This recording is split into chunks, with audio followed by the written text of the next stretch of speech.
അബിക്കയുടെ മകൻ എന്ന പേരിൽ തന്നെയാണ് ഷെയ്ൻ മലയാള സിനിമയിലേക്ക് കടന്നു വന്നത്. അബിക്കയുടെ മകൻ എന്ന പേരിൽ തന്നെയാണ് അയാൾ ബാലതാരമായതും നായകനായതും മലയാളിയുടെ പ്രിയങ്കരനായതും.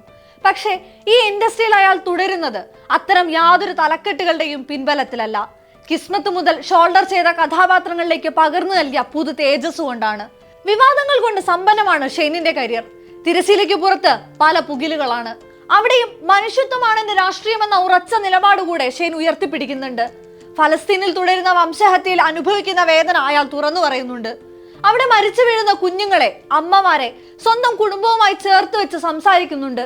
ചെറിയ കുഞ്ഞുങ്ങളെയൊക്കെ മിഠായി പൊതി പോലെ വെള്ള തുണിയിൽ പൊതിഞ്ഞു കാണുമ്പോൾ എനിക്ക് വിഷമം വരും. ഞാൻ അതിൽ വലിയ രീതിയിൽ എഫക്റ്റഡ് ആകും. അതിന് എന്റെ മതമാണെന്ന് പറഞ്ഞാൽ അതുമല്ല, അത് മനുഷ്യത്വമാണ്. ഈ യുദ്ധത്തിൽ ആരാണ് ലാഭം കൊയ്യുന്നതെന്ന് ചിന്തിക്കാൻ സമയമായിരിക്കുന്നു എന്നാണ് ഷെയ്ൻ മുൻപും പറഞ്ഞത്. അത്തരം തുറന്നു പറച്ചിലുകളിൽ ഭയമില്ലെന്ന് തന്നെയാണ് ആവർത്തിക്കുന്നതും. നമ്മൾ ഒരാളെ സ്നേഹിക്കുന്നത് അയാളുടെ ജാതിയോ നിറമോ ഒന്നും നോക്കിയല്ല, അവരുടെ ഹൃദയത്തിൽ വരുന്ന എനർജി തിരിച്ചറിഞ്ഞിട്ടാണെന്ന് ഷെയ്ൻ വീണ്ടും വീണ്ടും ആവർത്തിക്കുന്നു.